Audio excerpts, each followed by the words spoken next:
Hello and welcome to Sairam Sampathrao education. My name is Pavan. ఎలా ఉన్నారు అందరూ? సాధిద్దాం గ్రూప్ 2 ప్రోగ్రామ్ ద్వారా మీకు తెలంగాణ కరెంట్ అఫైర్స్ అనేవి ఇన్ డీటెయిల్గా మీకు అందించడం జరుగుతుందండి. ఇంతకుముందు మనం డిసెంబర్ నుంచి అండ్ ఏప్రిల్ వరకు కవర్ చేసుకున్నాం. అండ్ అదేవిధంగా మే మంత్ సంబంధించిన కొన్ని ఎంసీక్యూస్ అని కూడా మీకు ఇన్ డీటెయిల్గా మీకు అందించడం జరిగింది. చాలా చాలా ఇంపార్టెంట్ అండి. చాలామంది వీడియోస్ చూస్తున్నారు అండ్ అదేవిధంగా పార్టిసిపేట్ కూడా చేస్తున్నారు కామెంట్ సెక్షన్లో. చాలా చాలా థ్యాంక్ యూ అండి. అండ్ మా ఛానల్కి కొత్త వాళ్ళు ఎవరైనా వచ్చింటే మాత్రం మా ఛానల్ని సబ్స్క్రైబ్ చేసుకోండి. మా ఇనిషియేటివ్స్, మా ఎఫర్ట్స్ కనుక మీకు నచ్చినట్టయితే ఆ యొక్క లైక్ బటన్ హిట్ చేయండి. అండ్ ఇంకొక విషయం ఏంటంటే, ఈ యొక్క ప్రీవియస్ వీడియోస్ అంటే డిసెంబర్ మంత్ నుంచి ఏప్రిల్ మంత్ సంబంధించిన కరెంట్ అఫైర్స్ ఒకరు మీరు చూడనట్టయితే మాత్రం ఆ కరెంట్ అఫైర్స్ వీడియోస్ చూడండి. చాలా మంచి కంటెంట్ అండ్ ఇన్ఫర్మేషన్ మీకు ప్రొవైడ్ చేయడం అయితే జరిగింది. మీకు గ్రూప్ 2 ఎగ్జామ్లో మనకి paper 1, paper 2, paper 3, paper 4 total 4 పేపర్స్లో మీకు పేపర్ 1, పేపర్ 3లో మనకి కరెంట్ అఫైర్స్ అనేవి చాలా కీ రోల్ ప్లే చేయడం జరుగుతుందన్నమాట. ఎక్కడ నెగ్లెక్ట్ చేయకండి ఈ యొక్క వీడియోని అయితే 1.25x 1.5xలో స్పీడ్లో పెట్టుకుని అయితే చూడండి, కానీ ఎక్కడ స్కిప్ చేయకండి. ఓకేనా? లేట్ చేయకుండా అయితే వీడియోలోకి అయితే వెళ్ళిపోదాం. మే మంత్ సంబంధించిన ఇంకొన్ని ఎంసీక్యూస్ అయితే మీకు మిగిలిపోయానండి, అవి నేను డిస్కస్ చేస్తాను. ఓకేనా? Let's get into the discussion. చూడండి, first question. Consider the following statements about Telangana physical status. Telangana physical status గురించి మనకి ఇక్కడ స్టేట్మెంట్స్ అని ఇవ్వడం జరిగింది. రీసెంట్గా మనకి క్యాగ్ తెలంగాణ ఫిజికల్ స్టేటస్ గురించి ఒక రిపోర్ట్ అనేది మనకి ప్రొవైడ్ చేయడం జరిగింది అనమాట. ఇక్కడ క్యాగ్ ఫుల్ ఫామ్ ఏంటి? Controller audit general. మీకు అందరికీ తెలుసని అనుకుంటున్నాను. చాలా చాలా ఇంపార్టెంట్. క్యాగ్ సంబంధించిన ఇన్ఫర్మేషన్ కూడా మీరు కొంచెం చదువుకొని పెట్టుకోండి. ఓకేనా? రీసెంట్గా క్యాగ్ అనేది ఈ తెలంగాణ ఇన్కమ్ సంబంధించి, తెలంగాణ ఎక్స్పెండిచర్కి సంబంధించిన ఒక రిపోర్ట్ అనేది మనకి సెంటర్కి ప్రొవైడ్ చేయడం జరిగిందనమాట. ఈ యొక్క రిపోర్ట్లో మనకి ఏం చెప్తుందంటే, తెలంగాణ ఫిజికల్ డెఫిసిట్ ఏదైతే ఉందో అది ఏ విధంగా ఉందనేది ఈ రిపోర్ట్లో డీటెయిల్గా చెప్పడం జరిగిందనమాట. యాక్చువల్గా ఈ రిపోర్ట్ కంటే మీకు తెలంగాణ సోషో ఎకనామిక్ అవుట్లుక్ అనేది మీకు చాలా చాలా ఇంపార్టెంట్ అండి. ఓకేనా? ఇది మే మంత్కి సంబంధించిన కరెంట్ అఫైర్స్ కాబట్టి ఈ డేట్ అనేది మనకు అంత ఇంపార్టెంట్ అయితే కాదు. ఎందుకంటే నెంబర్స్ అనేవి మనకి ఆటోమేటిక్గా చేంజ్ అయిపోతూనే ఉంటాయి. దయచేసి తెలంగాణ సోషో ఎకనామిక్ అవుట్లుక్లో ఇచ్చిన ప్రకారమే మీరు చదువుకోవాలి. ఓకేనా? టోటల్ మీరు ఎకానమీకి చాలామంది భయపడుతున్నారండి, సార్ ఎకానమీ ఎలా చదవాలి, ఏం చేయాలనేసి. తెలంగాణ ఎకానమీకి అయితే మీరు Telangana socio economic outlook and అదేవిధంగా బడ్జెట్ అండ్ అదేవిధంగా మనకి ఈ యొక్క కమిటీస్ అనేవి మనకి చాలా చాలా ఇంపార్టెంట్. ఇవైతే మీరు కవర్ చేసుకున్నానా, తెలంగాణ ఎకానమీ నుంచి మనకి దాదాపు సోషియో ఎకనామిక్ అవుట్లుక్ నుంచే మీకు క్వశ్చన్స్ అనేవి దిగుతాయి. ఓకేనా? మనకి పాలసీస్ కావచ్చు అండ్ అదేవిధంగా ఇటువంటివి ఈ కమిటీస్ ఏవైతే ఉన్నాయో మీకు సిలబస్ పేపర్లో చూస్తే కమిటీ నేమ్స్ అనేవి కూడా మీకు మెన్షన్ చేసి పెట్టాడు. ఆ కమిటీస్ సంబంధించింది ఏమేమి రిపోర్ట్ ఇచ్చింది, ఆ కమిటీలో ఎవరెవరు ఉన్నారు మెంబర్స్ అనేవి చదువుకొని పెట్టుకోండి. అండ్ తెలంగాణ యొక్క ఇంకా ఎకానమీ అనేది ఎలా ఉంది, ఈ కమిటీస్ ఏం చెప్పింది అనేది అది టోటల్గా చూసుకోండి అనమాట. ఓకేనా? దాని తర్వాత Telangana socio economic outlook and budget and Telangana policies and schemes ఇవి మీరు చదువుకుంటే తెలంగాణ ఎకానమీ ఆల్మోస్ట్ కంప్లీట్ అయిపోయినట్టే. చాలామంది భయపడుతున్నారు, రిసోర్సెస్ మాకు ఇక్కడ లేవు సార్, చాలామంది బయట ఇన్స్టిట్యూట్స్ ఎవరు ప్రొవైడ్ చేయట్లేదు సార్ అంటే, మీకు ఏం అవసరం లేదు. నా Telangana socio economic outlook, budget and committees and అదేవిధంగా స్కీమ్స్ అండ్ పాలసీస్ అండ్ అవంతా చదువుకుంటూ సిలబస్ పేపర్ చూస్తూ మీరు కంప్లీట్ చేశారంటే ఆల్మోస్ట్ మీకు కంప్లీట్ అయిపోయినట్టే తెలంగాణ ఎకానమీ. ఓకేనా? ఈవెన్ ఇండియన్ ఎకానమీ కూడా మీకు సేమ్ అండి. మీకు చాలా క్లియర్గా మీకు సిలబస్ అనేది మీకు ప్రొవైడ్ చేశాడు. డెమోగ్రఫీ ఇచ్చాడు, దాని తర్వాత మీకు నేషనల్ ఇన్కమ్ ఇచ్చాడు, దాని తర్వాత మనకి ప్రైమరీ సెక్టర్, సెకండరీ సెక్టర్, దాని తర్వాత ఇండస్ట్రీ సెక్టర్ ఇచ్చాడు, దాని తర్వాత మనకి ప్లానింగ్ ఇచ్చాడు. ఈ national income and demography, planning ఇవంతా మనకి స్టాటిక్ పార్టే ఉండిపోతాయి. ఆల్మోస్ట్ మీకు కవర్ చేసి ఉండొచ్చు. కాకపోతే ప్రైమరీ సెక్టర్, ఇండస్ట్రీ సెక్టర్ మాత్రమే మీరు ఈ బడ్జెట్తో పాటు ఆ నెంబర్స్ అనేవి మారుతూ ఉంటాయి కాబట్టి వాటిని మీరు అప్డేట్ ఉంటూ ఉండాలి. ఓకేనా? ఒకవేళ నేను తీసుకున్న సపరేట్ సెషన్ అయితే తీసుకుంటాను ఎకానమీకి. మెయిన్గా గ్రూప్ 2 పర్స్పెక్టివ్లో నేను చెప్తాను, దాని స్ట్రాటజీ ఏం చేయాలి, ఎలా చదవాలని చెప్పేసి నేను చెప్తాను. ఓకేనా? ఫస్ట్ అయితే మనం ఇప్పుడు క్వశ్చన్ చూద్దాం. ఓకేనా? రైట్. ఇక్కడ ఫిజికల్ డెఫిసిట్ సంబంధించిన దాని గురించి, తెలంగాణ ఫిజికల్ డెఫిసిట్ సంబంధించి క్యాగ్ అనేది మనకి సెంట్రల్గా ఒక రిపోర్ట్ అనేది మనకి ప్రొవైడ్ చేయడం జరిగిందనమాట. ఇక్కడ ఫిజికల్ డెఫిసిట్ అంటే అర్థం ఏంటి సార్? ఇక్కడ ఫిజికల్ డెఫిసిట్ అర్థం ఏంటంటే మనకు వచ్చే ఆదాయం కన్నా మన ఖర్చు పెట్టేది ఎక్కువ ఉండడం జరిగిందనమాట. నీకు వచ్చేది 100 రూపాయలు అయితే అందులో నువ్వు నీ ఖర్చు నుండి మాత్రం 200 ఉంది. ఇక్కడ డెఫిసిట్ ఎంత -100 ఉండడం జరిగిందనమాట. సో ఈ విధంగా తెలంగాణ ఖర్చు అనేది చాలా ఫిజికల్ డెఫిసిట్లో ఉంది, చాలా ఖర్చుల్లో ఉంది అండ్ చాలా అప్పుల్లో ఉందని చెప్పడం అని జరుగుతుందన్నమాట. సో తెలంగాణ ఫిజికల్ డెఫిసిట్ ఏదైతే ఉందో ప్రీవియస్ ఇయర్స్తో పోల్చుకుంటే చాలా ఇంక్రీజ్ అయింది ఒక ఫిజికల్ డెఫిసిట్ అనేది చెప్పడం అని జరుగుతుంది. సో 22-23లో చూసుకుంటే దాదాపు 32,119 crores ఉంటే 23-24కి అది ఎంత ఇంక్రీజ్ అని చెప్తుంది, దాదాపు 49,440 కోట్లకి ఇంక్రీజ్ అని చెప్పడం అని జరుగుతుందన్నమాట. ఓకేనా. సో ఈ పాయింట్ మీకు ఈ నెంబర్స్ అని మీకు ఇంపార్టెంట్ కాదండి, ఏదైతే మనకి Telangana socio economic outlook provide చేస్తారో అదే మీకు ఇంపార్టెంట్. ఓకేనా. సో మీకు ఇదంతా ఇంపార్టెంట్ కాదు, బట్ ఏంటంటే తెలంగాణ ఫిజికల్ డెఫిసిట్ మీద క్యాగ్ అనేది రిపోర్ట్ ఇచ్చిన పాయింట్ అయితే మీరు గుర్తుపెట్టుకోండి. సో తప్పకుండా ఈ నెంబర్స్ మీద అడగాలంటే తప్పకుండా మాత్రం ఈ సోషియో ఎకనామిక్ అవుట్లుక్ నుంచి తీసుకొని మాత్రమే అడుగుతాడు. ఓకేనా. Very very important. ఇక్కడ ఆప్షన్ చూడండి, the physical deficit for 2023-2024 ₹49,440 crores. So ఇక్కడ ఇచ్చిన స్టేట్మెంట్ కూడా అదే కదండి, ఇక్కడ కరెక్ట్ స్టేట్మెంట్ ఇది. The state achieved it's revenue target in 2022-2023 లేదండి, అచీవ్ కాలేదు. సో సెకండ్ స్టేట్మెంట్ మనకు తప్పుతుంది, ఓన్లీ వన్ స్టేట్మెంట్ మాత్రమే కరెక్ట్ అవుతుంది. Which of the both statements correct అవుతుంది కాబట్టి ఓన్లీ వన్ అనేది మనకి ఆన్సర్ అవుతుంది. ఓకేనా.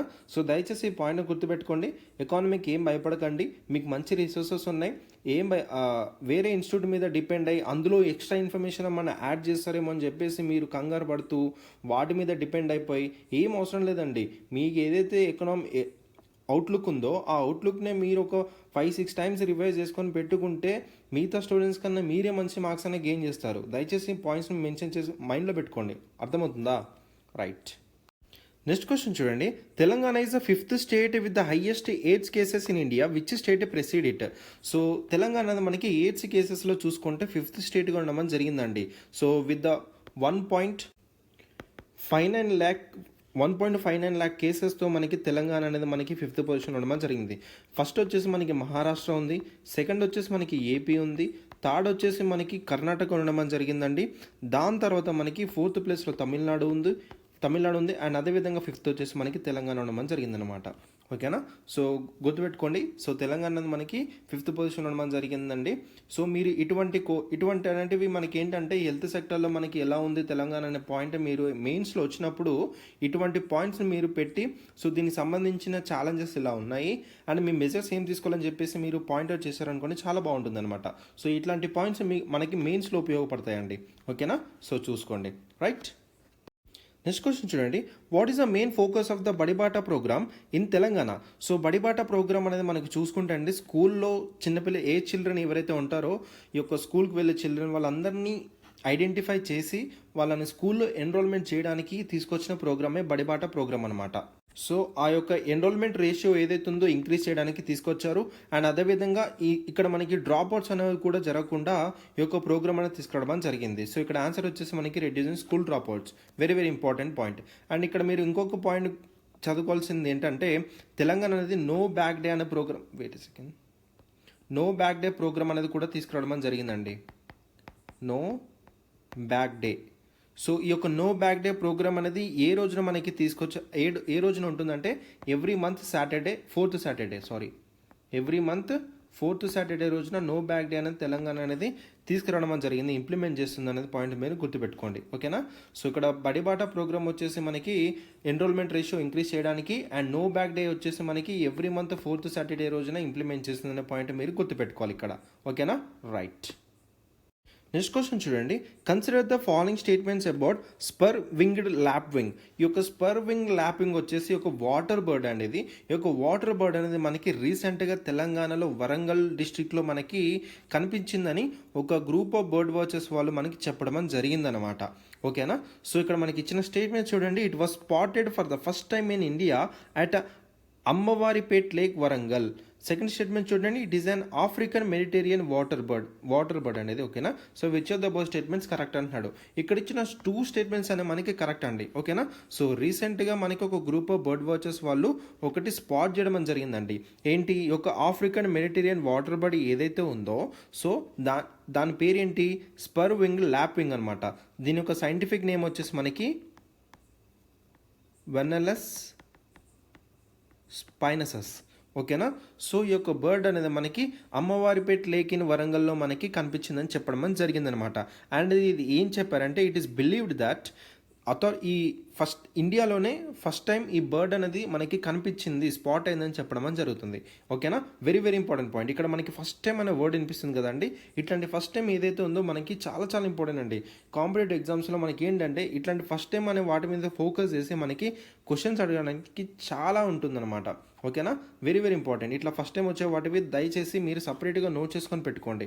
ఓకేనా, చాలా చాలా ఇంపార్టెంట్. ఇక్కడ ఇచ్చిన 2 స్టేట్మెంట్స్ అనేవి మనకి కరెక్ట్ కాబట్టి సో ఇక్కడ మనకి బోత్ 1 and 2 మనకి కరెక్ట్ ఆన్సర్ అవుతుంది. ఓకేనా, రైట్. నెక్స్ట్ క్వశ్చన్ చూడండి. The Kakatiya Zafar well recently renovated is located in which district of Telangana? So కాకతీయకు సంబంధించిన జఫర్ వెల్ ఏదైతే ఉందో ఇది ఎక్కడ లొకేట్ ఉందని అడుగుతున్నాడు. సో ఆన్సర్ వచ్చేసి ఖమ్మం అండి. వెరీ వెరీ వెరీ ఇంపార్టెంట్, మీరు నేర్చుకోవాలి. ఖమ్మంలోని కిలా ఏరియా దగ్గర జఫర్ వెల్ ఇది లొకేట్ అవ్వడం జరిగింది. రీసెంట్గా దీన్ని రెనోవేట్ కూడా చేశారు, అందుకే మనకి న్యూస్లో ఉంది. వెరీ వెరీ ఇంపార్టెంట్, గుర్తుపెట్టుకోండి. ఇట్లాంటి హిస్టరీకి సంబంధించిన క్వశ్చన్స్ వచ్చినప్పుడు మీరు తప్పకుండా నోట్ చేసుకొని పెట్టుకోవాలి. అర్థమవుతుందా? సో మీరు ఇంతకుముందు కండక్ట్ చేసిన పేపర్స్ మీరు చూసినట్టయితే టీజీపీఎస్వి తప్పకుండా దాంట్లో మనకి హిస్టరీ క్వశ్చన్స్ అని ఇట్లాంటి రీసెంట్గా అడిగిన దాని నుంచి మీరు చూశారు. సో మనకి టీజీపీఎస్సీ కండక్ట్ చేసిన ప్రిలిమ్స్ ఫస్ట్ పేపర్ ఏదైతే ఉందో అక్కడ మనకి యునెస్కో సంబంధించిన ఖజురాహో టెంపుల్స్ గురించి మనకు అడగడం జరిగిందనమాట. సో అర్థమవుతుందా? సో ఇట్లాంటి హిస్టరీకి సంబంధించిన మనకి రీసెంట్గా న్యూస్లో ఉన్న మాత్రం తప్పకుండా మీరు నోట్ చేసుకొని పెట్టుకోవాలి. అవి మన తెలంగాణ అయినా కావచ్చు అండ్ అదేవిధంగా ఇండియాకి సంబంధించిన కావచ్చు. ఆర్ట్ అండ్ కల్చర్ నుంచి క్వశ్చన్స్ అడగాలంటే మాత్రం ఈ విధంగా మనకి పికప్ చేసి మనకి క్వశ్చన్స్ అనేవి అడుగుతాడు. ఓకేనా, very very very important, right. So మీరు నోట్ చేసుకుంటున్నారు అనుకున్న నోట్ మేకింగ్ గురించి నేను సపరేట్గా మీరు మళ్ళీ చెప్పాల్సిన అవసరం లేదు. చాలా స్ట్రెస్ చేస్తాను ఇంతకుముందే, నోట్ మేకింగ్ చేసుకోండి అని. ఓకేనా, రైట్. నెక్స్ట్ క్వశ్చన్కి వెళ్దాం. నెక్స్ట్ క్వశ్చన్ చూడండి. From which constituency is Nagaraju Uday contesting in the UK parliament election? So ఎందుకు సార్ యూకే పార్లమెంట్ ఎలక్షన్ గురించి ఇక్కడ మాట్లాడుతున్నారంటే ఈ యొక్క నాగరాజు ఉదయ్ ఎవరైతే ఉన్నారో తిను సిద్దిపేట డిస్టిక్ చెందిన పర్సన్ అనమాట. సో సిద్దిపేట డిస్టిక్ కోహేడ మండల్ శనిగరం విలేజ్కి చెందిన పర్సన్ అనమాట. సో తిను యూకే పార్లమెంట్ ఎలక్షన్లో కంటెస్ట్ అవడం జరిగింది, అందుకే మనకి చాలా చాలా ఇంపార్టెంట్. సో యూకే పార్లమెంట్ ఎలక్షన్లో ఏ కాన్స్టిట్యుయెన్సీలో మనకి కంటెస్ట్ చేయడం జరిగిందంటే నార్త్ బెడ్ఫోర్డ్షైర్ అండి. ఓకేనా, గుర్తుపెట్టుకోండి. సో ఇది మనకి ఇంపార్టెంట్ కాకపోయినా మనకి ఏ విధంగా అడుగుతాడంటే రీసెంట్గా మనకి యూకే పార్లమెంట్ ఎలక్షన్లో తెలంగాణ పర్సన్ మనకి కంటెస్ట్ చేయడం జరిగింది. అతని పేరు ఏంటని మనకు అడుగుతాడు అనమాట. సో నాగరాజు ఉదయ్ అనే పర్సన్ మీరు తప్పకుండా మీరు గుర్తుపెట్టుకోవాలి. అండ్ ఏ డిస్ట్రిక్ట్ చెందిన పర్సన్? సిద్దిపేట డిస్ట్రిక్ట్ చెందిన పర్సన్. ఓకేనా, చాలా చాలా ఇంపార్టెంట్, రైట్. నెక్స్ట్ క్వశ్చన్ చూడండి. Who was appointed as a CEO of we hub in Telangana ఇన్ 2024? ఇక్కడ వి హబ్ గురించి అడుగుతున్నాడు అండి, టీ హబ్ గురించి కాదు. దయచేసి ఈ పాయింట్ మీరు గమనించండి. సో వి హబ్కి సంబంధించిన కొత్త సిఇఓ మనకి అపాయింట్ చేయబడ్డారు. సో తన పేరు ఏంటని మనకు అడుగుతున్నాడు అనమాట. ఆన్సర్ వచ్చేసి సీత పాలచొల్ల అండి. ఓకేనా, very very important. Sita Pallacholla has been appointed as a CEO of we Hub for the period of 3 years. ఓకేనా, సో దీన్ని ఎవరిని రీప్లేస్ చేసి వచ్చిందంటే దీప్తి రావుల్ అండి. సో ఇంతకుముందు మనకి దీప్తి రావుల్ అనే పర్సన్ ఉండేవాళ్ళు, వాళ్ళని రిప్లేస్ చేసి సీత పాలచొల్ల మనకి సిఇఓ వి హబ్గా మనకి అపాయింట్ చేయబడడం జరిగింది for the period of 3 years. ఓకేనా, గుర్తుపెట్టుకోండి. నెక్స్ట్ క్వశ్చన్ చూడండి. Consider the following statements regarding T Works. So T Works గురించి మనకు అడుగుతున్నాడు. సో ఇక్కడ స్టేట్మెంట్స్ చూడండి. Joginder Tanikella was appointed as a new CEO of T Works. Former CEO Sujai Karampuri was appointed chairman by Sharp for India business. Which of the above statements correct అడుగుతున్నాడు. So ఇక్కడ మనకి news ఏంటంటే రీసెంట్గా మనకి టీ వర్క్స్కి సిఇఓ మనకి appoint చేయబడడం జరిగిందనమాట. So తన పేరు ఏంటంటే జోగిందర్ తనికెళ్ళ అండి. సో జోగిందర్ తనికెళ్ళ గారు మనకి సిఇఓ ఆఫ్ టీ వర్క్స్ మనకి అపాయింట్ చేయడం జరిగింది. సో ఇంతకుముందు ఎవరు ఉండరు సార్ అంటే సుజయ్ కర్మపురి అనే పర్సన్ మనకు ఉండడం జరిగింది. తనని రిప్లేస్ చేసి ఎవరు వచ్చారు? జోగిందర్ తనికెళ్ళిన పర్సన్ మనకి సిఇఓ ఆఫ్ టీ వర్క్ రావడం జరిగింది. సో ఈ యొక్క సుజయ్ కర్మపురి పర్సన్ ఎవరైతే ఉన్నారో తిను షార్ప్ ఆఫ్ ఇండియా బిజినెస్కి సిఇఓగా అపాయింట్ చేయడం జరిగింది. ఓకేనా, సో గుర్తుపెట్టుకోండి. Former T Work CEO Sujai Karampuri appointed chairman by Sharp for India business అనే పాయింట్ మీరు గుర్తుపెట్టుకోండి. ఓకేనా, సో ఇక్కడ మనకి వి హబ్కి సంబంధించిన సిఇఓ మనం చదువుకున్నాం అండ్ టీ వర్క్స్ సంబంధించిన సిఇఓ కూడా చదువుకున్నాం. అండ్ అదేవిధంగా మనకి టీ హబ్ కూడా ఉంది కదండి, టీ హబ్కి సంబంధించిన సిఇఓ కూడా మీరు చదువుకొని పెట్టుకోండి. ఓకేనా, చాలా చాలా ఇంపార్టెంట్ పాయింట్. ఇక్కడ మీకు ఈ T hub, we hub and T works ఇచ్చి ఇక్కడ సిఇఓ ఇస్తాడు, దాన్ని మ్యాథఫాలింగ్ చేయంటాడు, లేకపోతే which of the above pairs are correct అంటాడు. సో ఈ విధంగా మనకు అడిగే ఛాన్సెస్ ఉండొచ్చు. దయచేసి ఈ పాయింట్ మీరు గుర్తుపెట్టుకోండి. సో మీరు హోంవర్క్ చేయండి. నాకు కింద కామెంట్ సెషన్లో వీహబ్కి సంబంధించిన అపాయింట్ చేయబడ్డ కొత్త సీఈఓ గురించి కామెంట్ చేయండి. అండ్ అదేవిధంగా టీ హబ్కి సంబంధించిన మనకి సీఈఓ ఎవరు ఉన్నారు ప్రస్తుతానికి అనేది కూడా మీరు కామెంట్ సెషన్లో నాకైతే తెలపండి. ఓకేనా? So very very important point. So మనకి అడిగే ఛాన్సెస్ ఉంటాయన్న. సో ఇట్లాంటి పర్సనాలిటీస్ అన్న మనకి ఎప్పుడు చేంజ్ అవుతూ ఉంటారు కాబట్టి మనం కూడా అప్డేట్లో ఉండాలి. సో మీరు కూడా రీసెర్చ్ చేస్తే ఓకే ఇప్పుడు వేరే పర్సన్ ఉండొచ్చు, వేరే ఇక్కడ వీహబ్కి సంబంధించిన పర్సన్ వేరే ఒక పర్సన్ చెప్పాను. సో ఇప్పుడు మారిపోయి ఉండొచ్చు. సో ఈ విధంగా మన పర్సనాలిటీస్ అనేవారు మనకి ఎప్పుడు మారిపోతూనే ఉంటారు కాబట్టి దయచేసి మీరు అప్డేట్లో ఉండాలి. ఓకేనా? ఇట్లాంటి న్యూస్ ఎప్పుడైనా విన్నప్పుడు రైట్. సో వీహబ్ సంబంధించిన సీఈఓ, టీహబ్ సంబంధించిన సీఈఓ నాకు కామెంట్ సెక్షన్లో తెలపండి. ఓకేనా? రైట్. నెక్స్ట్ క్వశ్చన్ చూడండి. What is the purpose of mobile application Amma developed by NIT Warangal? So NIT Warangal మనకి ఒక మొబైల్ అప్లికేషన్ అనేది డెవలప్ చేయడం జరిగిందండి. దాని పేరేంటి? అమ్మ. సో దాని యొక్క పర్పస్ ఏంటని అడుగుతున్నాడు. So improve maternal health, assist children with hearing impairment, promote sustainable agriculture, provide telemedicine services. So ఇక్కడ ఆన్సర్ వచ్చేసి 2 అండి. సో ఎవరైతే మనకి చిల్డ్రన్స్ ఉంటారో వాళ్ళకి ఈ యొక్క హీరింగ్ ఇంప్రూవ్మెంట్ ఏదైతే ప్రాబ్లం ఫేస్ అవుతున్నారో వాళ్ళని అడ్రస్ చేయడానికి, అండ్ అదేవిధంగా స్పీచ్ డిలేస్ కూడా అండి. సో స్పీచ్ డిలేస్ కూడా వాళ్ళకు ఉంటాయి కదండి. సో దీన్ని మనం నత్తి అంటాం కదా. సో ఈ విధంగా ఉన్న చిల్డ్రన్స్ ఎవరైతే ఉంటారో ఈ ప్రాబ్లం ఫేస్ అవుతున్నారో ఈ యొక్క ప్రాబ్లమ్ని టోటల్గా ఎరాడికేట్ చేయడానికి సో ఎన్ఐటి వరంగల్ వాళ్ళు ఈ యొక్క మొబైల్ అప్లికేషన్ని తీసుకురావడం జరిగిందండి. దాని పేరు వచ్చేసి అమ్మ అనమాట. Very very important point. To assist children with hearing improvement and అదేవిధంగా స్పీచ్ డిలే ఛాలెంజెస్. ఓకేనా? నెక్స్ట్ క్వశ్చన్కి వెళ్దాం. నెక్స్ట్ క్వశ్చన్ చూడండి. Where where the silver coins from the Asaf Jahi period found in Telangana? So Asaf Jahi సంబంధించిన సిల్వర్ కాయిన్స్ అనేవి తెలంగాణలో ఎక్కడ కనుగొన్నారో అని అడుగుతున్నాడు. Nizamabad, Vikarabad, Siddipet, Mahabub Nagar. Very very important అండి. సో ఇక్కడ మనకి ఇలాంటి క్వశ్చన్స్ హిస్టరీ సంబంధించిన క్వశ్చన్స్ వచ్చినప్పుడు చాలా జాగ్రత్త చదువుకోవాలి, నోట్ మేకింగ్ అనేది కూడా చేసుకొని పెట్టుకోవాలని చెప్పేసి ఇంతకుముందే నేను చెప్పడం జరిగింది. సో మెయిన్గా ఎక్కడంటే అసఫ్జాయిస్ అంటే మనకి మోడర్న్ తెలంగాణ సంబంధించిన ఒక డైనాసిటీ కాబట్టి వీళ్ళకి సంబంధించిన సిల్వర్ కాయిన్స్ అనేది తెలంగాణలో కనుగొన్నారు. అది ఎక్కడంటే సిద్దిపేట డిస్టిక్లోని మనకి మద్దూరు మండల్ నర్సాయిపల్లి విలేజ్లో మనకి కనుగొనడం జరిగిందనమాట. వెరీ వెరీ ఇంపార్టెంట్ గుర్తుపెట్టుకోండి. సో మనకి ఈ విధంగానే కూడా అడగవచ్చు. సిద్దిపేట డిస్టిక్లో మద్దూరు మండలంలో నర్సాయిపల్లిలో కనుగొన్న సిల్వర్ కాయిన్స్ ఏవైతే ఉన్నాయో అవి ఏ డైనాసిటీకి సంబంధించిన మనకి అడిగినా అడగవచ్చు. ఈ విధంగా మనకైనా అడుగుతాడు అనమాట క్వశ్చన్స్ అనేవి. ఓకేనా? సో ఇక్కడ మీరు చేయాల్సిన హోంవర్క్ ఏంటంటే అసఫ్జాయ్ గురించి టోటల్గా మీరు రివిజన్ అనేది చేయాలండి. ఓకేనా? Very very important point. So ఇంతకుముందు మీకు కాకతీయస్ గురించి వచ్చింది, ఇప్పుడేమో అసఫ్జాయ్ గురించి వచ్చింది. సో ఈ విధంగా హిస్టరీకి సంబంధించిన క్వశ్చన్స్ అయినా మనకి అపీర్ అయినప్పుడు వాళ్ళ గురించి టోటల్గా రివిజన్ చేయాలండి. ఓకేనా? సో ఈ విధంగా మీరు ఒక 360 degrees అప్రోచ్లో మీరు చదివితే ఏంటంటే మీకు గుర్తుండిపోతుంది. ఓకేనా? సో మీరు చేయాల్సిన వర్క్ ఏంటి? అసఫ్జాయ్ సంబంధించిన టోటల్గా రివిజన్ అనేది మీరు చేయాలి. అర్థమవుతుందా? చాలా చాలా ఇంపార్టెంట్ పాయింట్. నాకు కామెంట్ సెషన్లో ఈ యొక్క అసఫ్జా డైనాసిటీని ఎవరు కనుగొన్నారు, who is the founder of the Asaf Jah dynasty అనేది నాకు కామెంట్ సెషన్లో తెలపండి, నేను చూస్తాను. ఓకేనా? వెరీ వెరీ ఇంపార్టెంట్ అండి. అసఫ్జా డైనాసిటీకి సంబంధించిన ఫౌండర్ ఎవరు అనేది కామెంట్ సెషన్లో నాకు తెలపండి. ఓకేనా? రైట్. నెక్స్ట్ క్వశ్చన్ చూడండి. Which Hyderabad based architect was featured in the book 100 Women architect in practice? 100 Women architect in practice అనే బుక్ని మనకి ఎవరు పబ్లిష్ చేశారు సార్ అంటే royal institute of British architect వాళ్ళు మనకి రిలీజ్ చేయడం జరిగిందనమాట. సో ఇందులో గాను ఒక హైదరాబాద్ బేస్డ్ ఆర్కిటెక్ట్ మనకి ఫ్యూచర్ అవడం జరిగింది. సో తను ఎవరని మనకు అడుగుతున్నాడు. ఆన్సర్ వచ్చేసి తక్బీర్ ఫాతిమా అండి. వెరీ వెరీ ఇంపార్టెంట్ గుర్తుపెట్టుకోండి. ఓకేనా?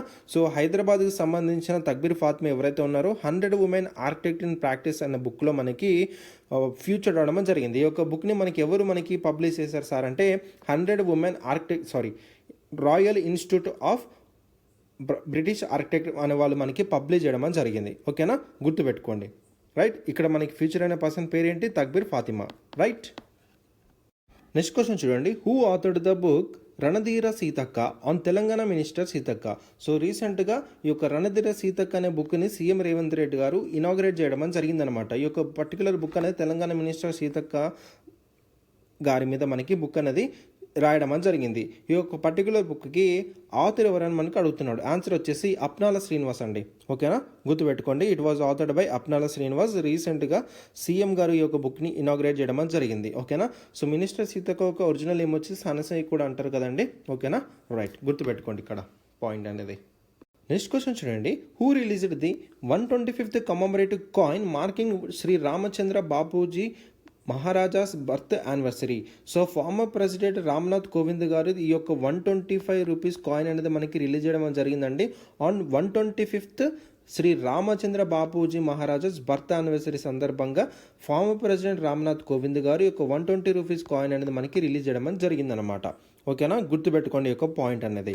రైట్, ఎక్కడ జరిగింది సార్ ఈ యొక్క ఈవెంట్ అనేది మనం చూసుకుంటే హైదరాబాద్లోని కన్హా శాంతివనంలో మనకి ఒక పర్టికులర్ ఈవెంట్ అనేది మనకి జరిగింది. ఓకేనా, సో అందుకే మనకి న్యూస్లో ఉంది, నేర్చుకోండి.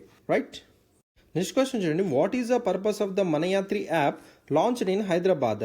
సో మనయాత్రి యాప్ ఏదైతే ఉందో రీసెంట్గా హైదరాబాద్లో లాంచ్ చేశారో దీని యొక్క పర్పస్ ఏంటని మనకు అడుగుతున్నాడు అనమాట. Agriculture market pricing, public transport booking, community driven app for autos and cabs, real estate listings. ఇక్కడ ఆన్సర్ వచ్చేసి ఈ 3 అండి. Community driven app for autos and cabs, very very important point. So Manayatri app అనేది మనకి టీ హబ్ వాళ్ళు మనకి launch చేయడం జరిగింది. చాలా చాలా ఇంపార్టెంట్ అని గుర్తుపెట్టుకోండి.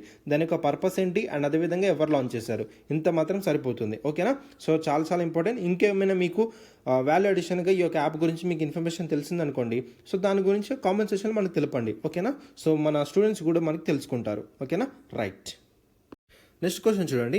Which abbreviation is to replace TS in all state departments? అంటే రీసెంట్గా మనకి ఈ యొక్క టీఎస్ నుంచి టీజీకి మనకి చేంజ్ చేయడం అని జరిగిందండి. Very very important. మీ అందరూ తెలుసని అనుకున్నాను. సార్ మీరు ఇది కూడా ఇంపార్టెంట్ అని మీరు టీజీ కూడా గుర్తుపెట్టుకోవాలా సార్ అంటే, మీరు గుర్తుపెట్టుకోవాల్సింది టీజీ టీఎస్ కాదండి. అఫీషియల్గా ఎప్పుడు చేశారు అనేది పాయింట్ మీరు గుర్తుపెట్టుకోవాలి. ఓకేనా, సో మే 17th 2024 మనకి అఫీషియల్గా ఆర్డర్స్ అనేవి పాస్ చేసి టీఎస్ నుంచి టీజీకి మనకి రిప్లేస్ చేయడం అని జరిగిందనమాట. ఓకేనా, గుర్తుపెట్టుకోండి, very very important. Sir TG అంటే ఏంటి సార్ అని అడగండి, మీ అందరూ తెలుసు తెలంగాణ. ఓకేనా, రైట్. నెక్స్ట్ క్వశ్చన్ చూడండి. Which of the following statements is correct about Telangana's electricity consumption? Very very important అండి. సో తెలంగాణస్ ఎలక్ట్రిసిటీ కన్జంప్షన్ గురించి టోటల్గా ఇన్ డీటెయిల్గా దానికి సంబంధించిన డేటా చెప్తాను, జాగ్రత్తగా చూసుకోండి. ఓకేనా, సో ఆల్ ఓవర్ కంట్రీలో మనకి చూసుకుంటే తెలంగాణ ఎలక్ట్రిసిటీ కన్జంప్షన్ అనేది 6th ప్లేస్లో ఉండడం జరిగిందండి. సో తెలంగాణ ర్యాంక్ వచ్చేసి 6th ప్లేస్లో ఉండడం జరిగింది in terms of consumption, electricity కన్జంప్షన్లో. ఓకేనా సార్, మరి మిగతా 5 పొజిషన్ టాప్ ఎవరున్నారు సార్ అంటే మనకి మహారాష్ట్ర వచ్చేసి మనకి టాప్లో ఉండడం జరిగిందండి. దాని తర్వాత మనకి గుజరాత్ సెకండ్ అయితే, తమిళనాడు థర్డ్ ఉంటే, ఉత్తరప్రదేశ్ మనకి 4th పొజిషన్ ఉంది. దాని తర్వాత కర్ణాటక మనకి 5th పొజిషన్ ఉంటే, తెలంగాణ వచ్చేసి మనకి 6th పొజిషన్లో ఉండడం జరిగింది. చాలా చాలా ఇంపార్టెంట్ పాయింట్ గుర్తుపెట్టుకోండి. ఓకేనా, సో ఆన్ March 14th రోజు ఒకటి జరిగిందండి. హైయెస్ట్ డిమాండ్గా మనకి రావడం జరిగిందనమాట. March 14th రోజు Telangana recorded the highest demand which is 15,623 units అనేది హైయెస్ట్ డిమాండ్గా నిలవడం జరిగింది on March 14th. Very very important point గుర్తుపెట్టుకోండి.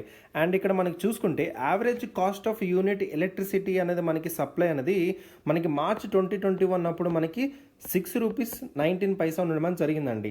ఇప్పుడు మనకి ప్రజెంట్గా చూసుకుంటే అది మనకి 7 రూపీస్ 14 పైసా పడ్డమని జరుగుతుంది. ఓకేనా, సో అంటే యావరేజ్గా మనకి యూనిట్ ఆఫ్ ఎలక్ట్రిసిటీ సప్లైకి 2021లో మనకి 6 రూపీస్ 19 పైసా ఉంటే ఇప్పుడు ప్రజెంట్ వచ్చేసి మనకి 7 రూపీస్ 14 ఉండమని జరిగింది.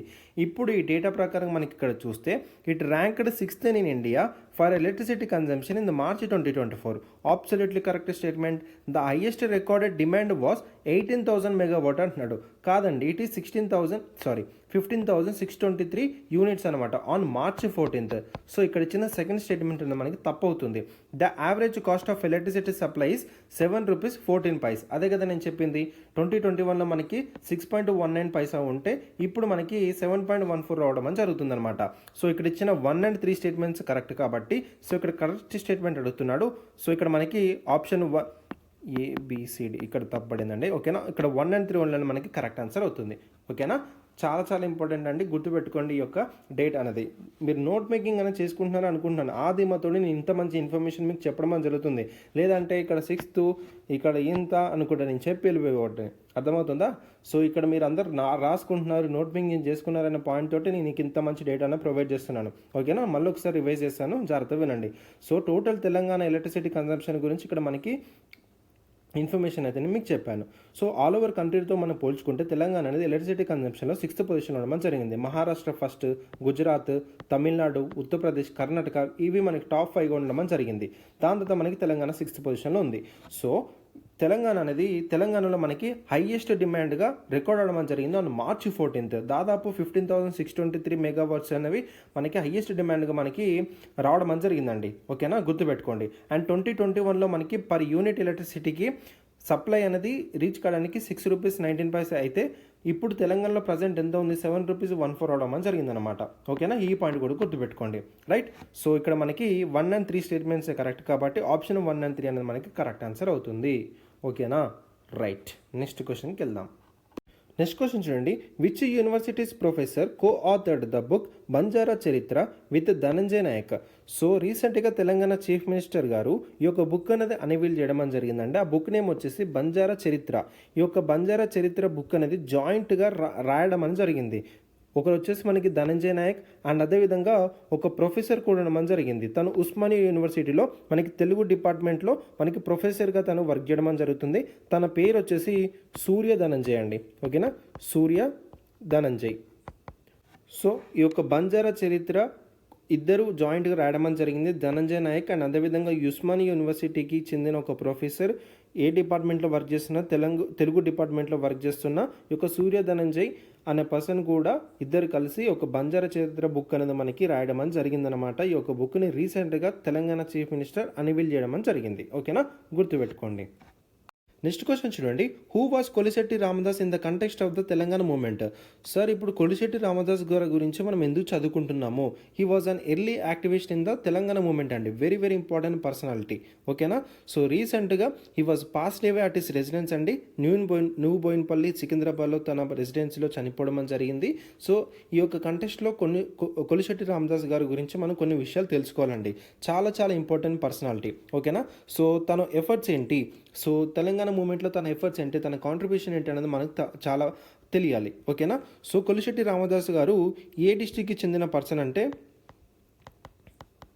గట్కేరేపల్లి village near Illandu of Khammam district. Khammam డిస్టిక్లోని ఇల్లందులో మనకి గట్టేరపల్లి విలేజ్కి చెందిన పర్సన్ అనమాట కొలిశెట్టి రామదాస్ గారు. సో 1968లో తినొకటి ఫామ్ చేయడం అని జరిగిందండి. అదే Telangana regional council. Very very important point. ఒక 20 యంగ్ స్టూడెంట్స్తో ఈ యొక్క తెలంగాణ రీజనల్ కౌన్సిల్ అనేది 1968లో మనకి ఫామ్ చేయడం అని జరిగింది. ఎక్కడ ఫామ్ చేశారంటే ఇల్లందులోనే మనకి ఫామ్ చేయడం అని జరిగింది. ఓకేనా, ఈ యొక్క తెలంగాణ రీజనల్ కౌన్సిల్ ఏం చేసింది సార్ అంటే టోటల్గా ఈ యొక్క ఆంధ్ర రెసిడెన్స్ జాబ్స్ గురించి టోటల్ ఇన్వెస్టిగేషన్ చేయడం అని జరిగింది. అంటే మనకి 1969 మూమెంట్లో మనకి ఏం జరిగింది, ఆంధ్ర వాళ్ళు ఎవరైతే ఉన్నారో ఈ యొక్క ఫేక్ ముల్కీ సర్టిఫికేట్స్ ద్వారా జాబ్స్ అనేవి పొంది ఎంప్లాయ్మెంట్ అంతా వాళ్ళే ఆక్యుపై చేసుకోవడం అని జరిగిందనమాట. మీ అందరికి తెలుసని అనుకుంటున్నాను. సో ఇట్లాంటి విషయాల మీద టోటల్ గవర్నమెంట్ ఆఫీసర్స్లో ఎంతమంది ఆంధ్ర వాళ్ళు ఉన్నారు, ఫేక్ సర్టిఫికేట్స్ పెట్టి వచ్చిన వాళ్ళని దాని మీద ఇన్వెస్టిగేషన్ చేసింది ఎవరంటే తెలంగాణ రీజనల్ కౌన్సిల్. ఓకేనా, సో ఈ యొక్క కౌన్సిల్ సపోర్ట్ ద్వారానే చాలామంది తెలంగాణ ఎంప్లాయీస్ ధర్నాస్ కానీ హంగర్ స్ట్రైక్స్ కానీ చేసేవాళ్ళు అనమాట. అర్థమవుతుందా? సో రామదాస్ గారు కొలిశెట్టి రామదాస్ గారు ఈ యొక్క సర్కమ్స్టెన్సెస్ అన్నీ చూసి సో తెలంగాణ వాళ్ళకి జాబ్స్ అనేవి రావు అంటిల్ మనకి సపరేట్ తెలంగాణ వచ్చేదాకా అని చెప్పేసి ఇట్లాంటి సర్కమ్స్టెన్స్ చూసి సపరేట్ తెలంగాణ కావాలని చెప్పేసి పోరాడిన పర్సన్ అనమాట కొలిశెట్టి రామదాస్ గారు. ఓకేనా, ఒక ఇంపార్టెంట్ పాయింట్ ఏంటంటే తెలంగాణ సేఫ్ గార్డ్స్ మూవ్మెంట్లో భాగంగా చూసుకుంటే మనకి పలవంచలోని కొత్తగూడెం థర్మల్ పవర్ స్టేషన్ ఏదైతే ఉందో ఖమ్మం డిస్ట్రిక్ట్లో పలవంచ ఏరియాలో which was established in the 1961. So ఇందులో మనకి ఏం జరిగింది, ఈ యొక్క ప్రాజెక్ట్ ఏదైతే ఉందో తెలంగాణ సర్ప్లస్ ఫండ్స్ నుంచి మనకి ఫండ్ చేసి ప్రాజెక్ట్ అనేది ఎస్టాబ్లిష్ చేయడం అని జరిగిందనమాట. సో ఇందులో భాగంగా చూసుకుంటే అక్కడ చాలామంది ఎవరైతే ఫార్మర్స్ ఉన్నారో ఆ ఫార్మర్స్ వాళ్ళ ల్యాండ్ అనేది మనకి టోటల్గా ఇచ్చి ఒక ప్లాంట్ని ఒక పవర్ స్టేషన్ ఎస్టాబ్లిష్ చేయడానికి చాలా ల్యాండ్ అనేది కూడా వాళ్ళకి ఇవ్వడం జరిగిందనమాట. అర్థమవుతుందా? సో కానీ అక్కడ ల్యాండ్ ఎవరైతే ప్రొవైడ్ చేస్తారో అక్కడ వాళ్ళకి మాత్రం ఎంప్లాయ్మెంట్ కాకుండా వేరే అదర్ రీజన్స్ వచ్చిన వాళ్ళకి ఎంప్లాయ్మెంట్ అనేది వాళ్ళు తీసుకోవడం అని జరిగింది. కానీ హౌఎవర్ టోటల్ పవర్ స్టేషన్లో మనకి 1400 జాబ్స్ ఉంటాయి. నేను ఏ పవర్ స్టేషన్ గురించి మాట్లాడుతున్నాను, కొత్తగూడెం థర్మల్ పవర్ స్టేషన్ గురించి మాట్లాడుతున్నాను which is in Palvancha Khammam district. So దీనికి కొలిశెట్టి రామదాస్ గారికి ఎలా రిలేట్ అవుతుందంటే చెప్తాను వినండి. ఇక్కడ టోటల్గా ఈ యొక్క పవర్ స్టేషన్లో 1400 జాబ్స్ అనేవి ఉంటాయి. ఇందులో భాగంగా 200 జాబ్స్ అనేది తెలంగాణ పీపుల్కి ఇవ్వడం జరిగింది. కానీ నేను 1968లో మనకి ఏం జరిగింది, ఈ యొక్క 200 జాబ్స్ నుంచి టోటల్గా 170 మెంబర్స్ అనేది కూడా రిమూవ్ చేయడం అని జరిగిందనమాట. అర్థమవుతుందా? సో ఈ యొక్క 175 రిమూవ్ అయిన పీపుల్ వాళ్ళు ఏం చేశారు, అప్పుడు హైదరాబాద్ నాన్ గెజెటెడ్ ఎంప్లాయీస్ వాళ్ళ దగ్గరికి వెళ్ళి హెల్ప్ అనేది తీసుకొని ముల్కీ రూల్స్ అనేవి ఈ యొక్క పవర్ స్టేషన్లో ఇంప్లిమెంట్ చేయని చెప్పేసి కూడా మనకి చెప్పడం జరిగిందనమాట.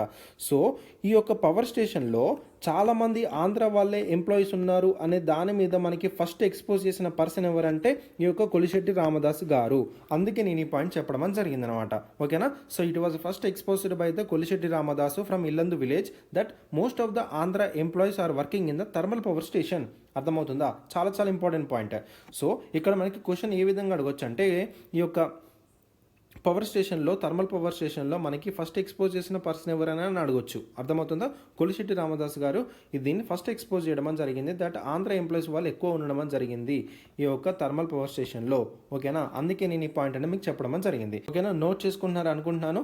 సో ఖమ్మం డిస్ట్రిక్ట్ చెందిన పర్సన్ 1968లో మనకి తెలంగాణ రీజనల్ కౌన్సిల్ అనేది కూడా మనకి ఫామ్ చేయడం జరిగింది. అండ్ 1968లోనే మనకి ఈ యొక్క 200 మెంబర్స్లో 170 మెంబర్స్ని రిమూవ్ చేయడం జరిగింది. దాని తర్వాత ఇందులో మనకి థర్మల్ పవర్ స్టేషన్లో ఆంధ్ర పీపులే ఎక్కువ దాంట్లో ఎంప్లాయీ ఉన్నారు అనే ఫస్ట్ ఎక్స్పోజ్ చేసిన పర్సన్ ఎవరంటే కొలిశెట్టి రామదాస్ గారు. సో తను రీసెంట్గా చనిపోవడం జరిగిందండి. అందుకే చాలా ఇంపార్టెంట్ పర్సనాలిటీ. దీని మీద కూడా మనకి క్వశ్చన్స్ ఫ్రేమ్ అయ్యే ఛాన్సెస్ ఉన్నాయి, చాలా హై ఛాన్సెస్ ఉన్నాయి. అందుకే నేను ఈ విధంగా మీకు చెప్పడం జరిగింది. అండ్ మీకు తెలిసిన పాయింట్స్ అనేవి కూడా నాకు కామెంట్ సెక్షన్లో తెలపండి. మిగతా కమ్యూనిటీ మెంబర్స్ కూడా మనకి చదువుకుంటారు. ఓకేనా. సో కొలిశెట్టి రామదాస్ గారు ఈ విధంగా కంట్రిబ్యూషన్ చేశారు సార్ అనే పాయింట్స్ అనేవి మనకి న్యూ పాయింట్స్ అనే యూనిక్ పాయింట్స్ అనేవి మనకి కామెంట్ సెక్షన్లో తెలపండి. ఓకేనా. సో ఈ విధంగా మీరు పార్టిసిపేట్ చేస్తూ ఉంటే మనకి స్టూడెంట్స్ కూడా చూసి ఓకే ఇక్కడ మనకి మంచి ఇన్ఫర్మేషన్ దొరుకుతుంది అనే విధంగా మనకుంటారు. ఓకేనా. సో నాకు కూడా తెలుస్తుంది ఓకే స్టూడెంట్స్ నేను చెప్తుంది వింటున్నారు అండ్ రాస్తున్నారు. సో వాళ్ళు కూడా ఇంట్రెస్ట్ ఉంది. సో నేను కూడా వీడియోస్ చేయొచ్చు అనే దాని మీద నేను వర్క్ చేయొచ్చు. ఓకేనా. సో నేను ఇంకా మంచి కంటెంట్ ఇంకా మంచి వీడియోస్తో వస్తానండి. సో ఓకేనా. So do participate. Right. Next క్వశ్చన్కి వెళ్దాం. నెక్స్ట్ క్వశ్చన్ చూడండి. Telangana will become the third state to undertake which major socio economic survey. So Telangana will become the third state అండి. ఓకేనా. సో థర్డ్ స్టేట్ దేంట్లో after Bihar and Andhra Pradesh to undertake caste senses. So caste senses ఈ యొక్క survey అనేది మనకి Telangana third స్టేట్గా నిలవడం జరిగింది. So first వచ్చేసి మనకి బీహార్ చేసింది, దాని తర్వాత మనకి ఆంధ్రప్రదేశ్ చేసింది, దాని తర్వాత మనకి తెలంగాణ మనకి థర్డ్గా ఉండడం జరిగింది. ఓకేనా. సో చాలా చాలా ఇంపార్టెంట్. సో దీని మీద కూడా మనకి అడిగే ఛాన్సెస్ ఉన్నాయి క్యాస్ట్ సెన్సెస్ దాని మీద. So very very important. Note చేసుకొని పెట్టుకోండి. రైట్. నెక్స్ట్ క్వశ్చన్ చూడండి. Consider the following statements about the Lok Sabha polling in Telangana. So Lok Sabha elections అని మనకి వెళ్ళడం జరిగింది. సో చాలా చాలా ఇంపార్టెంట్. దానికి సంబంధించిన టోటల్ డేటా అనేది చెప్తాను, జాగ్రత్తగా నోట్ చేసుకుని అయితే పెట్టుకోండి. ఓకేనా. సో లోక్సభ ఎలక్షన్స్ అనేది తెలంగాణలో చూసుకుంటే అండి ఎంత పర్సెంటేజ్ అనేది పోల్ అయింది లోక్సభ ఎలక్షన్స్ గురించి చెప్తున్నాను. సో తెలంగాణలో లోక్సభ ఎలక్షన్స్ అనేవి ఎంత పోలింగ్ అనేది రికార్డ్ అయిందని చూసుకుంటే 65.67% అనేది మనకి రికార్డ్ అవడం జరిగిందండి. Which is higher than 2.95% higher than earlier 2019తో పోల్చుకుంటే 2.95% అనేది మనకి హై అవడం జరిగింది. చాలా చాలా ఇంపార్టెంట్. సో మనకి స్టేట్మెంట్స్లో ఏ విధంగా ఇస్తాడంటే తెలంగాణ లోక్సభ పోలింగ్ ఎలక్షన్స్ ఏదైతే ఉందో ప్రీవియస్ ఇయర్ లోక్సభ ఎలక్షన్తో పోల్చుకుంటే తగ్గిందని చెప్తాడు. కానీ యాక్చువల్గా తగ్గలేదండి. ఇట్ ఈస్ 2.95% ఇంక్రీజ్ అయింది. సో అంటే అప్పుడున్న పర్సెంటేజ్ ఎంత 62.72%. ఓకేనా. గుర్తుపెట్టుకోండి. రైట్. అంటే ఇప్పుడు 2024 ఎలక్షన్స్లో మనకి 65.67% ఇంక్రీజ్ అయింది. గుర్తుపెట్టుకోండి. ఓకేనా. సో టోటల్గా మనకి ఒక ఫేజెస్ వైజ్గా మనకి ఎలక్షన్స్ అనేది జరిగింది. ఏ ఫేజ్లో మనకి తెలంగాణ లోక్సభ ఎలక్షన్ జరిగిందంటే 4th ఫేజ్లో మనకి జరిగింది. ఓకేనా. గుర్తుపెట్టుకోండి. ఈ యొక్క 4th ఫేజ్లో టోటల్గా 10 స్టేట్స్ అండ్ యూనియన్ టెరిటరీస్ అనేవి ఎలక్షన్స్ అని మనకి జరిగింది. సో ఇందులో భాగంగా లోక్సభ ఎలక్షన్స్లో భాగంగా చూసుకుంటే భువనగిరి కాన్స్టిట్యుయెన్సీ ఏదైతే ఉందో విచ్ ఇస్ హైయెస్ట్ పోలింగ్ అనేది రికార్డ్ అవ్వడం జరిగింది. Which is 76.78%. అండ్ లీస్ట్గా మన లోయెస్ట్ పోలింగ్ ఎక్కడ జరిగిందంటే మీ అందరూ తెలుసు హైదరాబాద్. దట్ ఈస్ చదువుకున్న వాళ్ళు ఉంటారు కానీ ఓటు వేయరు, కానీ హైదరాబాద్ డెవలప్ అవ్వాలి. ఓకే. సో చూద్దాం. ఓకేనా. మీకు డేటా అని అర్థమైందని అనుకుంటున్నాను. సో తెలంగాణ లోక్సభ ఎలక్షన్స్ రీసెంట్గా మనకి ఎంత పర్సెంటేజ్ అని రికార్డ్ అయింది 65.67%. ప్రీవియస్ ఇయర్ ఎలక్షన్స్తో పోల్చుకుంటే 2.95% ఇంక్రీజ్ అయింది. చాలా చాలా ఇంపార్టెంట్. అండ్ ఏ ఫేజ్లో మనకి 4th ఫేజ్లో వెళ్ళింది. అండ్ భువనగిరి హైయెస్ట్ కాన్స్టిట్యుయెన్సీ మనకి రికార్డ్ అవడం జరిగింది. హైదరాబాద్ వచ్చేసి లోయెస్ట్గా ఉండడం జరిగింది. ఓకేనా. గుర్తుపెట్టుకోండి. సో ఇక్కడ ఇచ్చిన స్టేట్మెంట్స్ కనుక చూసినట్టయితే Bhuvanagiri constituency recorded the highest polling percentage. Absolutely correct. Telangana overall polling percentage increased by 3% compared 2019 అంటున్నాడు. రాంగ్ అండి. 3% కాదు, ఇట్ ఈస్ 2.95%. ఓకేనా. సో ఇక్కడ ఎగ్జాక్ట్గా మనం చెప్పాలి సార్ అంటే అవును ఎగ్జాక్ట్గా చెప్పాల్సిందే. ఓకేనా. ఒక 1% చేంజ్ అయినా టోటల్గా ఓట్స్ అని మారిపోతాయి. అర్థమవుతుందా. సో దయచేసి ఇటువంటి పాయింట్స్ అనేవి మీరు నోట్ చేసుకొని పెట్టుకోవాలి. ఓకేనా. Right. So Telangana's overall polling percentage increased by 2.95% to 2019. ఇక్కడ ఇచ్చిన స్టేట్మెంట్స్ అనేవి ఏవి కరెక్ట్ అడుగుతున్నాడు కాబట్టి ఇక్కడ సెకండ్ స్టేట్మెంట్ అనేది తప్పు అవుతుంది, ఫస్ట్ స్టేట్మెంట్ ఒకటే కరెక్ట్ అవుతుంది కాబట్టి ఓన్లీ 1 ఈజ్ మనకి కరెక్ట్ ఆన్సర్. ఓకేనా? సో ఈ డేట్ అనేది మీరు నోట్ చేసుకొని పెట్టుకోవాలని అనుకుంటున్నాను. సో ఇక్కడ ఇచ్చిన నేను చెప్పుకొని వెళ్ళిపోవచ్చు. అవును భువనగిరి కాన్స్టిట్యూన్సీ రికార్డ్ హైయెస్ట్ అయింది, ఇక్కడ 3% కాదు 2.95% అదే నేను చెప్పుకొని వెళ్ళిపోవచ్చు. ఈ డేటా అంత ఎందుకు చెప్తున్నానంటే మీరు నోట్ చేసుకొని పెట్టుకుంటాను అనేసి. సో ఈ నోట్ చేసుకున్న దాంట్లో నుంచి మీకు క్వశ్చన్ అనేది ఏ విధంగానైనా మీకు ఫ్రీ అవ్వచ్చు. అర్థమవుతుందా? సో అదనమాట. సో దయచేసి నోట్ చేసుకొని పెట్టుకోండి. సో ఇంతవరకు క్లాస్ వినేందుకు చాలా చాలా థ్యాంక్ యూ అండి. సో మే మంత్కి సంబంధించిన కరెంట్ అఫైర్స్ అనేవి ఇన్ డీటెయిల్గా మీకు అందించడం అనేది అయితే జరిగింది. సో ఓకేనా? సో నెక్స్ట్ సెషన్లో కూడా ఈ విధంగానే మనం మాట్లాడుకుందాం, నాలెడ్జ్ షేర్ చేసుకుందాం. సో అన్నీ మాట్లాడుకుందాం. ఓకేనా? సో ఈరోజు వీడియోస్ అయితే ఎక్కడ మీకు ఏమంటారు ఆపనండి, తప్పకుండా మీకు ప్రొవైడ్ చేస్తాను. సో చాలామంది స్టూడెంట్స్ అయితే అడుగుతున్నారు కూడా, సార్ వీడియోస్ ఎందుకు ఆపేశారని చెప్పేసి. నేను మిగతా సబ్జెక్ట్స్ మీద కూడా వర్క్ చేస్తున్నానండి. సో అందుకే డిలే అవ్వడం జరిగింది. సో మీకు మిగతా సబ్జెక్ట్స్ కూడా, సో ఎకానమీ కానీ మూమెంట్ కానీ ఈ సబ్జెక్ట్స్ కూడా అందిద్దామని చెప్పేసి కూడా కొంచెం నేను ఇన్ఫర్మేషన్ అయితే గ్యాదర్ చేస్తున్నాను, క్వశ్చన్స్ మీకోసం. ఓకేనా? రైట్. సో నెక్స్ట్ సెషన్లో కలుద్దామండి. So until then keep reading and don't neglect your health. Please take care of your health అండి. సో ప్రిపరేషన్లో మీ హెల్త్ అనేది జాగ్రత్తగా చూసుకొని పెట్టుకోండి. ఓకేనా? సో ఎక్కడ తిరగకండి అండ్ జాగ్రత్తగా 3 పూటలు తింటూ జస్ట్ చదువు మీద కాన్సన్ట్రేట్ చేస్తూ ఉండండి. ఓకేనా? సో నెక్స్ట్ సెషన్లో కలుసుకుందాం. సో ఉంటాను ఇంకా. బాయ్.